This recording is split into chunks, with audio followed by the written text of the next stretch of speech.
Hello from Bali. This is the podcast Pigeon of Peace, where we do discuss awesome skills of troubleshooters.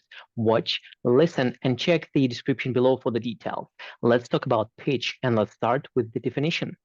There are a lot of stories about pitch, and one of them is elevator speech. When you are going to approach investor, you should talk as fast as you can, and you should give the main point directly to his ears. So, for example, you will meet him at the first floor, and you should go all together in elevator for 21st floor. If you are working in Hong Kong, if you are working in Singapore, where you have been working for a long time, you know they are very fast going elevators, as same as in Burj Khalifa. You have been also working in Dubai, and then you will get an answer. And there are a lot of tricks. For example, you could say something like a first phrase, do you want to earn $1 million? And some investors will say, oh, okay, let's listen to you. But in usual case, everyone would say, come on, it's a very old joke.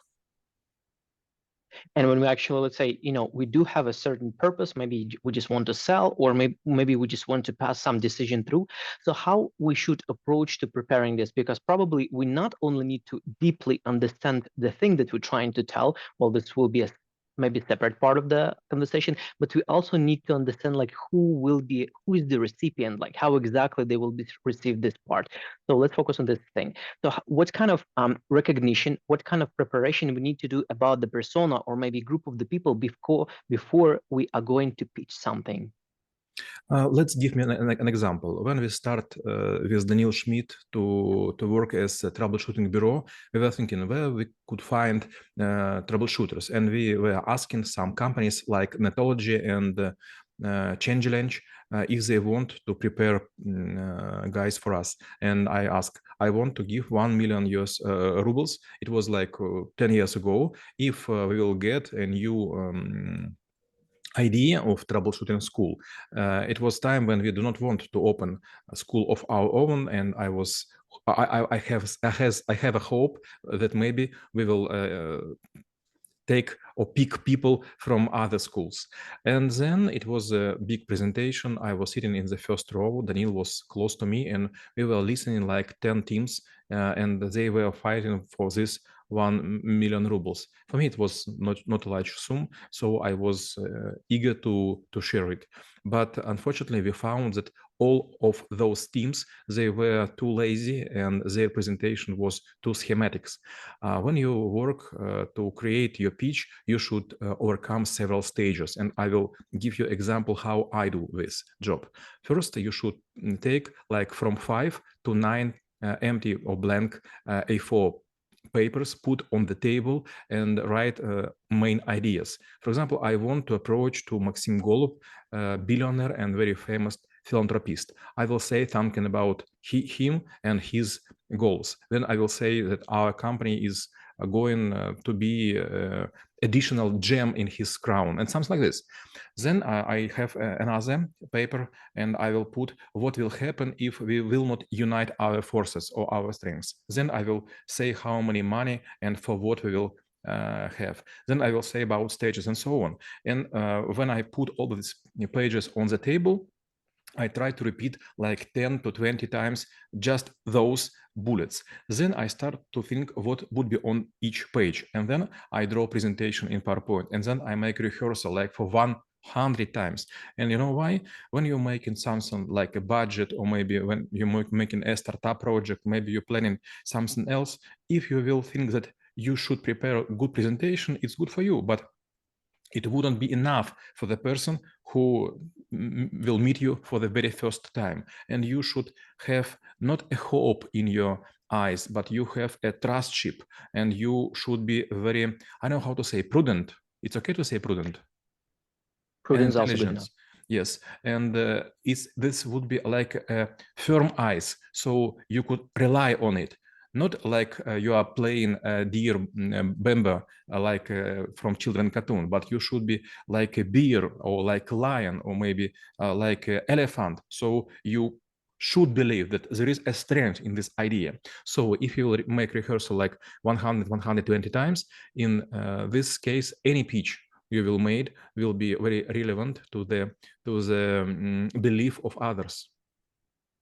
And it seems that even during the pitch, things also could be going south, like they could be going into the wrong way.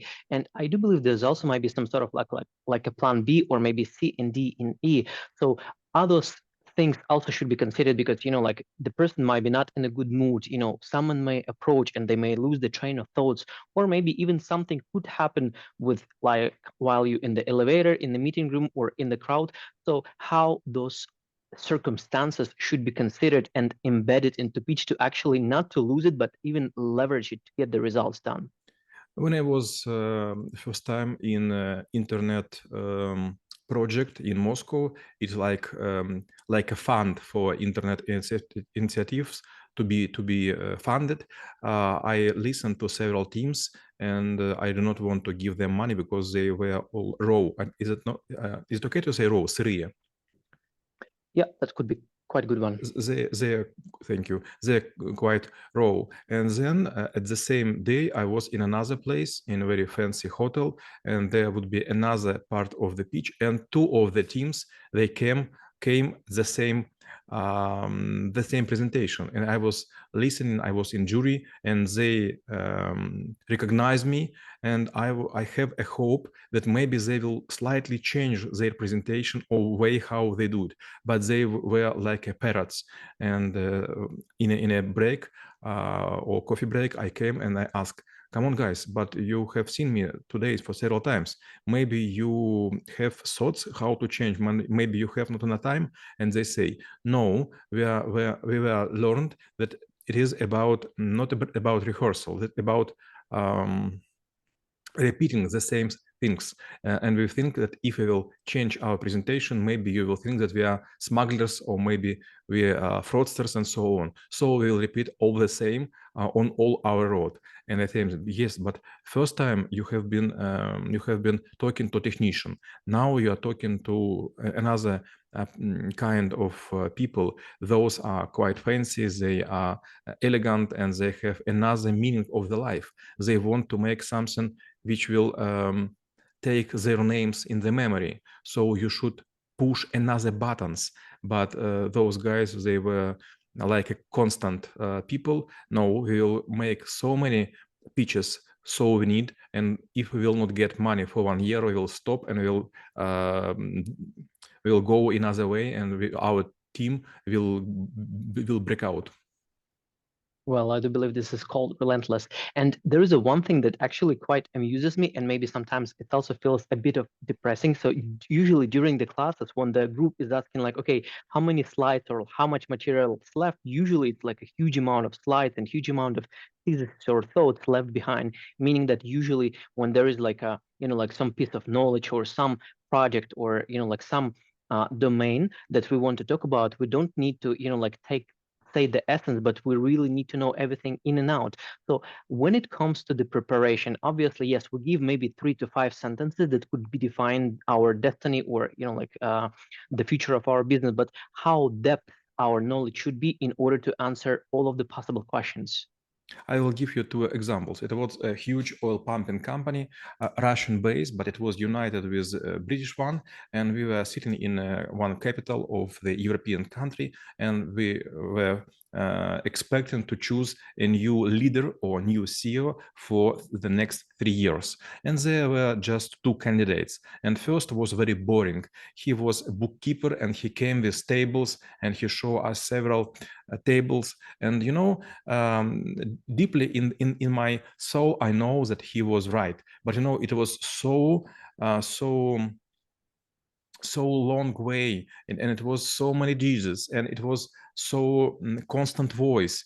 So it was not a bet, but we were eager to listen another one. And suddenly, after I don't know, like 50 slides, there was another guy, and he showed us just 3 slides. On first slide, it was a tank. It was like 15 years ago, so it was not about war.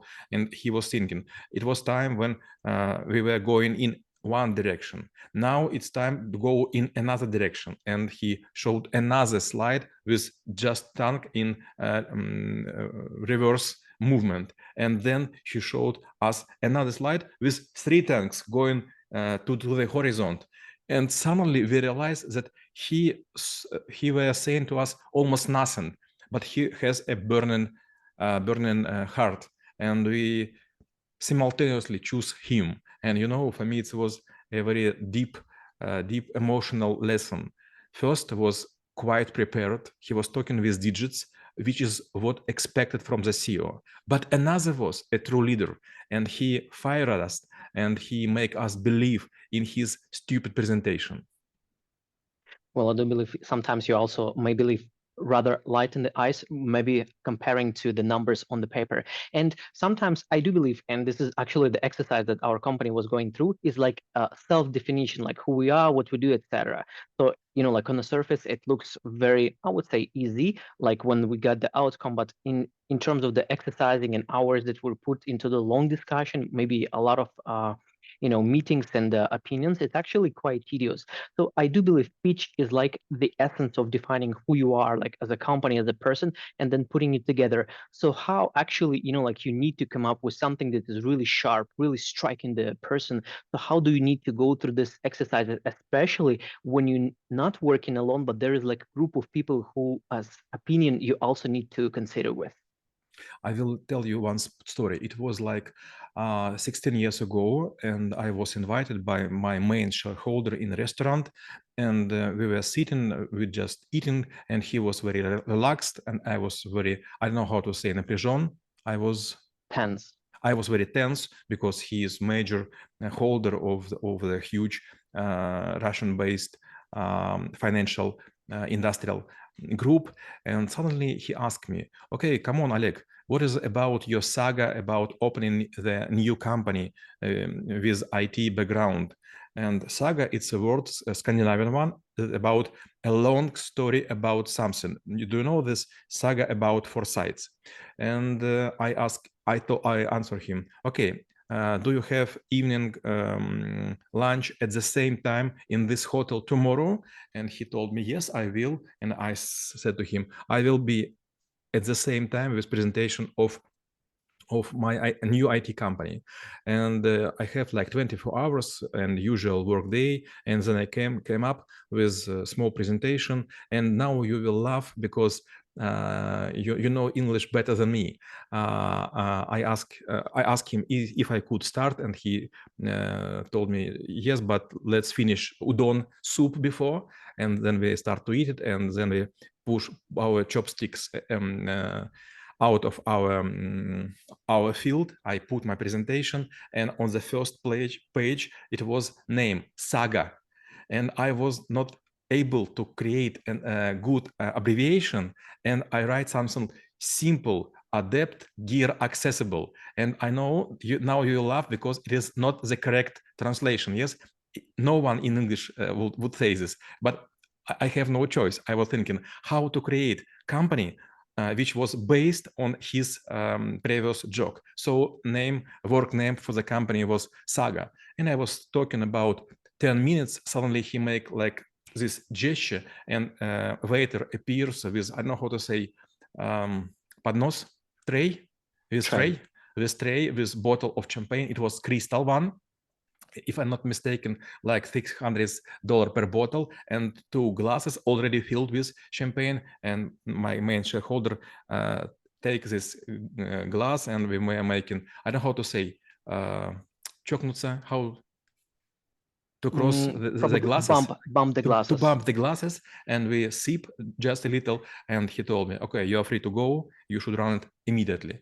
And when I came to my team and I said, okay, I will establish a new company, and everyone has a choice to work with me in my company or to work in my business, previous one, and no one wants to go to a new company because everyone was saying, okay, we have a very solid ground and we have everything we need, and we don't want to move to another company. And I started from the scratch, and it was a very important lesson for me. Okay, it's quite easy to convince one person to give you the green light, but it was not easy to work with people and to put them in a risk area again. Well, I do believe this is how actually Saga became a reality. And then my last question will be how knowing about the pitch could make this world a better place. Sometimes I meet people in plane, in train, on ships, and they trying to explain what they do. And I often think they mixed themselves with the company. For example, it was a guy, and he was saying, we already sold, we were bought by Microsoft. He was working in Nokia company, and I asked him, do you receive some money? And he answered, yes, for sure not. But I asked him, why you are talking that you was bought by the Microsoft company you're working for was bought by Microsoft. If you have no revenue, if you have no bonus, if you have nothing with a large amount of money, this is not about you. It is about other people business.